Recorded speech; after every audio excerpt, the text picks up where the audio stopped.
Hello, everybody, and welcome to today's session of the Soul Spark Online Retreat, where you get to take some time and create the space to reflect, reset, and recharge so that you come into 2021 with a whole new energy and a whole new vibration. I am your host, Andrea Ivanka, and this week we are re-energizing, resetting, and that's exactly what we're going to do today with our session with Sarah Gillespie, who is going to help you reset your thinking on creativity. Now, why creativity? Why is it so important?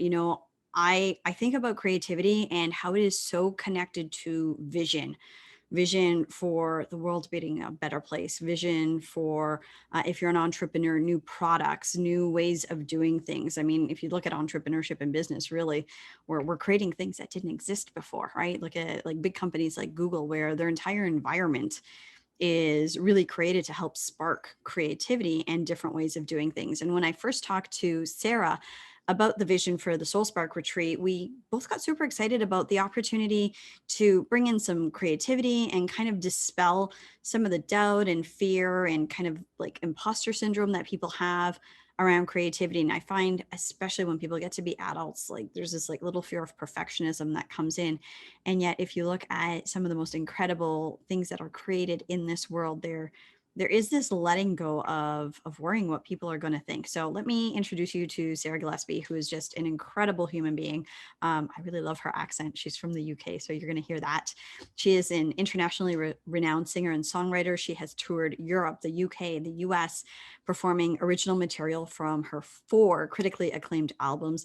And she has been hailed in the UK as a superior wordsmith. She has performed live on numerous flagship BBC radio programs to millions of listeners and leads transformative master classes on songwriting, creativity, and performance. And just like to show you how prolific she is, in 2020, she decided to branch out and do a whole series of expressionist paintings that literally sold out in 2 weeks. So instead of simply instructing people on like how to create, she first helps people to internalize the tools that they need to rescue their inner artist from doubt, fear, and self-consciousness. So today, Sarah is going to invite you into creativity transformation in her session.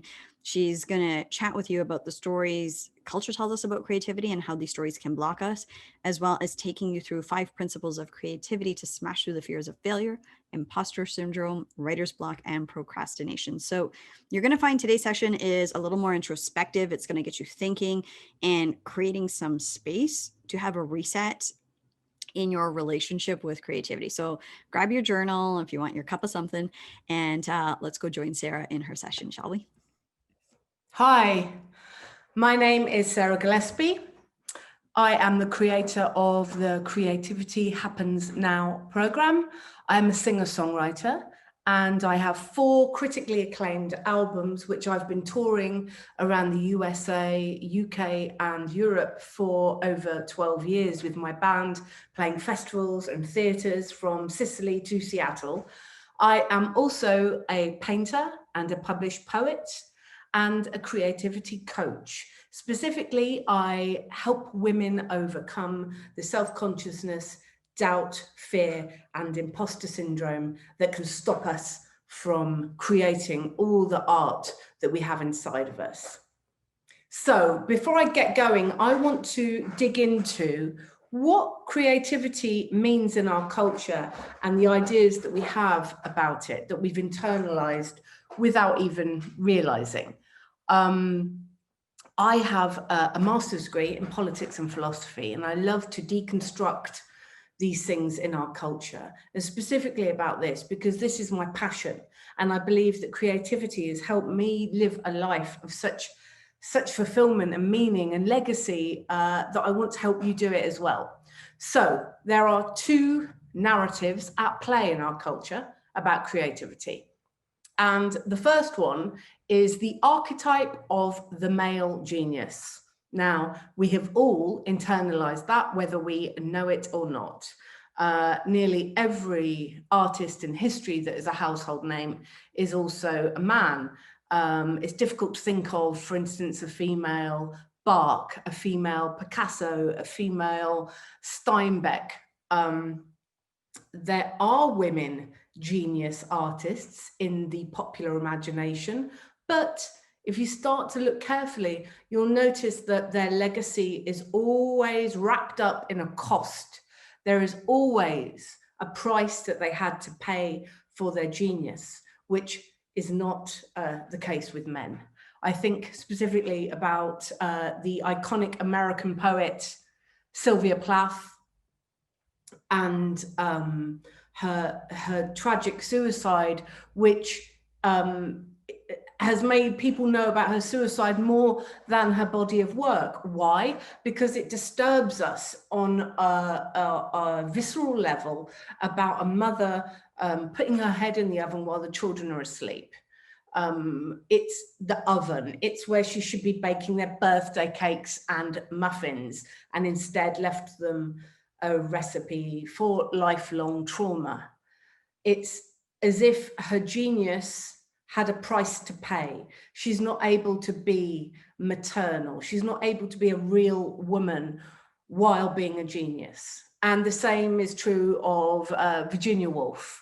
Virginia and her husband Leonard both decided they wouldn't have children because Virginia wasn't of the right temperament. She couldn't psychologically cope with it. Now, that may or may not be true, but this is the enduring narrative of her fame. People don't read her books as much as they know about that. They know about it because there was a film made about her. They know about it because it's a strong story. There's an injury at the end, the injured woman, the suicidal woman who couldn't be a mother. Either she abdicated from the role or it was impossible for her.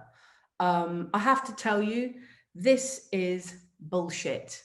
And it's something that I received as a message throughout my life. And I didn't even know that I had received this message until I became pregnant with my daughter.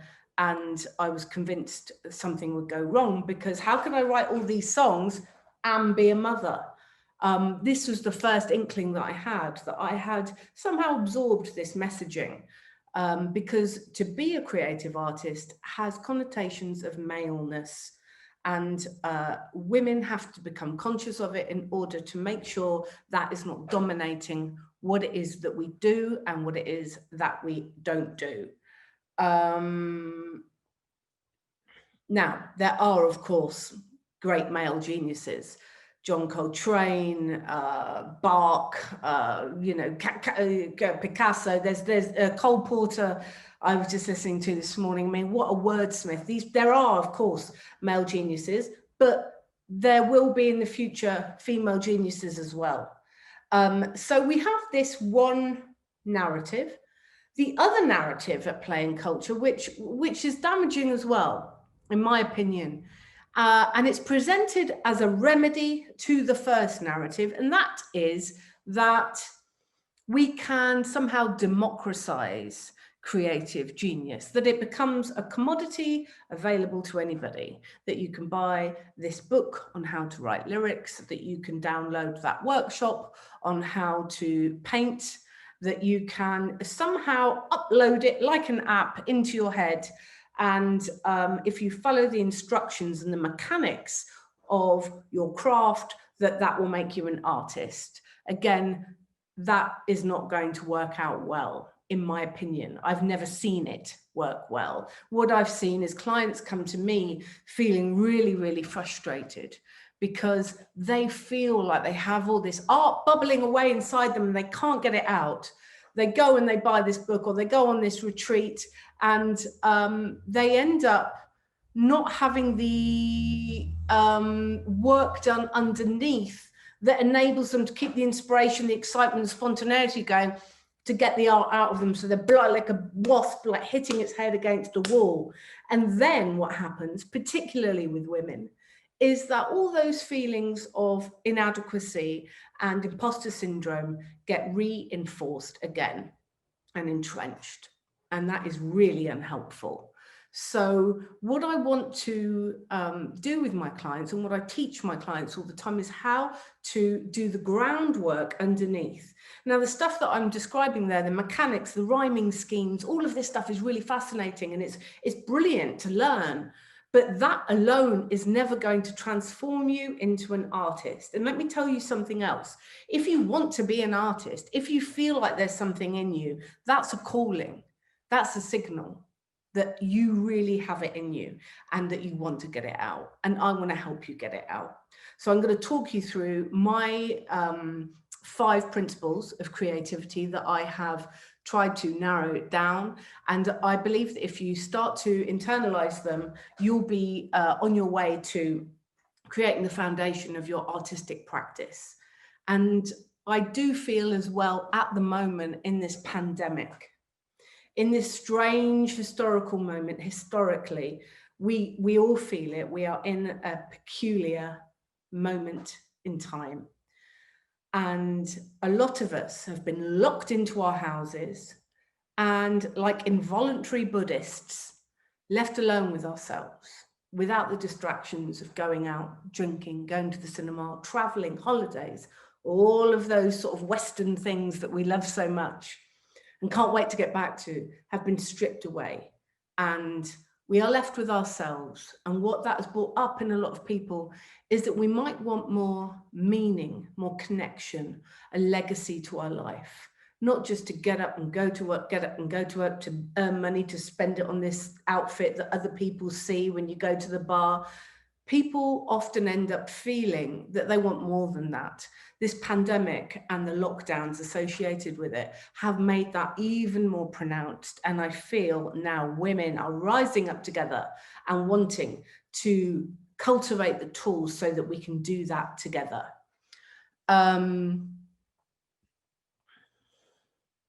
So my mission as a coach is to demystify the notion of the artistic genius and to help you activate the tools that will enable you to really create art that has an impact. So I want to tell you briefly how I got into this line of work, because I have been touring for so long. And it was 12 years ago.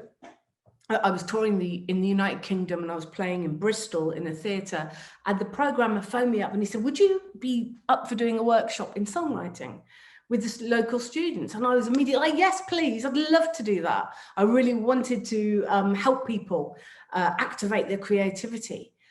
He said it'll be 2 hours and he was going to pay me well for it. I was like, brilliant, I'm on board. Then it hit me. I had nothing to say to them. I had written, at this point, I can't remember, it was my 2nd or 3rd album, but I'd written hundreds of songs. I'd written a ton of poetry. I was a pretty creative person, but I didn't have anything to offer people in my workshop. I'm dyslexic. I'm a self-taught guitarist, so I don't read music. I'm not interested in grammar or constructions. So it meant that the content of my workshop was going to be pretty sparse. So what I thought, I panicked, and what I thought I'd do is I'd go online and write, how do you write a song? And what I found then was a surfeit of stuff telling people how to write songs, none of which resonated with me at all. It was all mechanics. By the way, I shouldn't use the word all, because I found a couple of people doing really interesting stuff. That is, you know, has a similar approach to me, so it's, I'm speaking in broad brushstrokes, but the predominant thing that I found when I started researching how to write a song was just instructions. And most of it as well was motivated by how to make a hit song and be on the red carpet and be recognized for writing a #1 hit. Nothing wrong with that, but still, I didn't believe in any of it. And the artists that I loved, I went back and researched what they said about creating, and all of them use mystic language. Now, I'm not a religious person, but I also have experienced songs arriving miraculously as if from nowhere. And when I started to look into the artists that I love like crazy, I found that they all said the same thing. Joni Mitchell would describe how songs arrived like presents and it was her job to pass them on to the world. Bob Dylan says, oh, it's just God that comes through me. Ruth Stone, one of my favorite poets, described how poems would literally chase her across the fields of Virginia until she managed to run back to the house and pick up her pen, and the poem would come flying out of her pen. Now, I believe that these are true. I don't think these artists are making it up. Why? Because I've also had similar feelings, possibly less dramatic, but I've had feeling of a song's coming, and then it comes out of my pen. And weirdly enough, even with words that I wasn't very familiar with myself. So that means a few things. If you're religious, you might want to think it's God. If you're not religious, it's either the collective unconscious of Carl Jung fame or our own unconscious. Either way, if we want to be artists that make electrifying art that holds terror and love and loss and hope, we need to engage all of ourselves. A lot of the manuals and instructions that I found on the internet when I was doing my research were all frontal lobe stuff, decisions. You know, the frontal lobe is a magnificent part of the brain, but it's responsible for impulse control and decisions. And you don't need those two things when you're making art. If we want to make art that is really, truly powerful, we have to engage our hearts, as well as our brains, our viscera, our loins, our toes, our lips, our lungs, our fingertips, the whole shebang. So, get down to the nitty-gritty. We have to connect to ourselves and to others. We have to avoid the temptation to live in our own solipsistic reality and be conscious of other people, because if art is a radio signal, in order to broadcast, you first need to be receptive. How do we do that? I go through with my clients 5 principles of creativity, and I'm going to talk you through them now. Okay, you might want to grab a pen and paper if you want to jot this stuff down. Also, I think it's going to be given to you in an email or something in the free gift, but I'm going to talk you through it now. 5 things. First one, feel stuff. Now, sounds ridiculously obvious, but art at its core is a place to put feelings that we cannot contain. So in order to make art, we have to have feelings. Now, we all have feelings, but the culture now that we inhabit in the West is full of ways to anesthetize our feelings, to numb ourselves with endless social media scrolling, with online shopping, with alcohol, with drugs, with all these kind of distractions, so that we end up in a state of partial awareness. This is pinging, that's pinging, we're all over the place. And when we do that, I mean, everybody does this. Everybody binge watches TV sometimes, or, you know, mongs out for a day looking at social media. But if you can't stop, I would take that as a red flag that your behavior is keeping your ego safe from your own feelings. And feelings are much less powerful when you let them out, even the ones that we wish we didn't have. So I want you to start to tune out from all the distractions of our culture. No binge watching, just pause it for like a few days. No social media, no binge watching TV. See what comes up in you. If you can start writing things down, write it with a pen onto a piece of paper. Research shows now that when you write something down physically with your hand, it has a different impact on our brains, and you're much less likely to see it through if you type it into your computer. Okay, so I want you to start having your feelings, let your feelings out, even the ones you don't want to have. In fact, particularly the ones you don't want to have, which would be fear, envy, our shadow self, the bits of us that we don't really want, shame, all of these things. Write them out, write them out. Number 2, I encourage you to maximize your empathy. Without empathy, art is a bit of a limp balloon. When we write songs or create art, we're engaging an onlooker, we're engaging a listener. In what I do with poetry and music, there is an I and there is a you in the song. There is a narrator, and it's not unilateral. We have to envisage others, and we have to feel for other people. In this world of psychology, there's a lot of a lot of research at the moment about the distinction between empathy and compassion. And that one can be sort of self-indulgent and leaping into other people's feelings, whereas compassion is more back to the frontal lobe, more like, I can see that person's very distressed and I feel bad for them. I kind of reject that paradigm when it comes to art. I think that you do need to feel for other people. You can't feel for every single poor soul in the world that hasn't got the fortune that we have. You can't do that because you would collapse. But that doesn't mean that you can't put your hand out of your own world and just put your toe or finger into somebody else's world. Method actors who follow Lee Strasberg and Stanislavski's system of actually becoming the character that they play have a mechanism that they call the magic if. And the magic if is a way that they transport themselves out of their reality into somebody else's reality and ask themselves, what would it feel like to be in this situation? Really sit with that, really let that sink in. The other thing I would recommend for any artist in any discipline is to talk to people. I should rephrase that, to listen to people who are different from you, a different class, a different ethnicity, different values.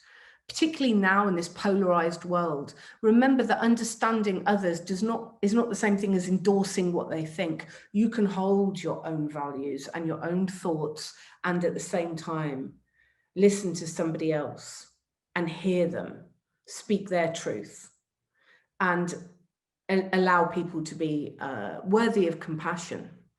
I think that this is a big thing that feeds into artistic palette. It helps us to make art that moves people. Number 3, take risks. What do I mean by this? Art is risky. It feels risky. It makes us vulnerable. We have to be able to feel all that fear, to feel all that imposter syndrome and not obey it. When I was a kid growing up, I realized early on that other people understood stuff I didn't understand, stuff like spelling and recipes, anything with data in it. I can't read music. I didn't really want to learn either. And so what I did was I impersonated people who could, and I thought that would get me by in life. The problem with that, well, first of all, it didn't work very well, and I was found out. But the other thing that happened was by the time I'd written hundreds of songs and taught myself to play guitar in my own way, I actually felt like I was doing a really convincing impersonation of somebody who wrote songs and played guitar. And it took me many years to get through that feeling of pretending to be what I actually was and the shame that came with that. Now I'm like, yeah, I can write songs, I can play guitar. Well done, me. That's good. So we have to take risks. We have to be bold. We have to be prepared to be wrong whenever we do anything. We have to try and break through our fear of coming up with rubbish, because let me tell you this, Every artist that you see out there, you see the creme de la creme of their output. You don't see all the crap they came up with. You don't see all the self-indulgent songs, the ones that were flat, were lacking. You don't get to see the paintings or the sculptures or the plays that didn't make it. You just get to see the final versions of whatever that artist decides to put out into the world. We all come up with absolute twaddle. All of us do. You will, I do. It's part of our process. Mistakes and rubbish are vital to art. It is something that we have to embrace and not be frightened of. There is no shame in it. And with my clients, it's one of the biggest things I have to kind of coach people through is the fear of being found out and the fear of being mocked and the fear of being wrong. There is no wrong. There is only your way. But to find your way, you are going to have to make mistakes and you're going to have to fail. Number 4, spontaneity. And it's related to the previous one. Spontaneity for me is probably the most vital aspect of creativity. Now, all that stuff I was talking to you, talking about previously, the kind of little methods and tweaks and rhyming schemes, or, you know, the craft, the mechanics, you can apply that later in the editing stage of whatever it is you're creating. But the initial pouring out of your creative output is spontaneity. It's spontaneous feelings, spontaneous thoughts. You are plugged into the same part of your brain that comes up with your dreams. And often they don't make sense. Don't be frightened of not making sense. Life doesn't make sense. Love doesn't make sense. The pandemic doesn't make sense. So many things don't make sense. Art does not have to make sense. All it has to do, in essence, is evoke feelings in people. And when you are excited by what you're doing, I can guarantee you other people will be. They will cry. You know, I've had people cry in my concerts. I've had people laughing in my concerts, and it is probably the greatest feeling possible to me. It's like pure electric life force to be in a room with so many people all feeling similar things, a current of shared emotion. And this is often spontaneous. It's not something you can plan for.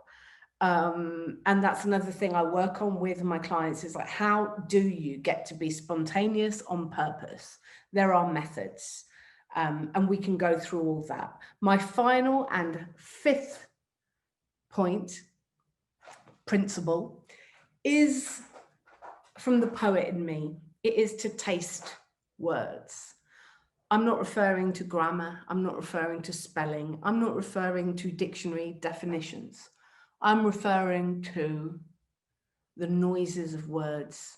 Think of words as noises with edges that convey and evoke something. My dyslexia means that I have a very strange relationship with words, and I will remember the atmosphere of it and the ghost of it, but not it itself. But I've also, my dyslexia has made me very obsessive about language and has contributed to my awe at poets who can play with the way that words sound and plunk and click and linger and fall, and the way that they can create a feeling that is far, far beyond the dictionary definition of what they are supposed to mean.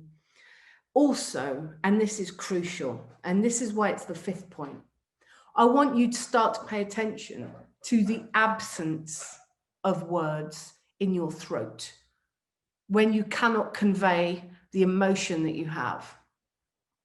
In English, we have an adage, words fail me. And this is something we might say if our feeling is too big to express. It could be a good feeling, it could be a bad feeling, it could be grief, it could be euphoria, but the words are not capable of doing their job. The great French philosopher Simone Weil said brilliantly, language is both inadequate and unavoidable. We are trapped in it. But Pay attention to when it doesn't work. Pay attention to that inability to express yourself, because that is the moment that art steps in. That's the magic bit. The mission of the artist is to overcome that failure of language.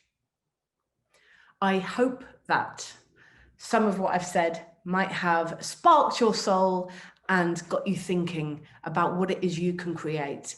Please take away one message from me, which is this: if you feel like you want to be creative, then you are creative. You are an artist. You just have to get it out of you.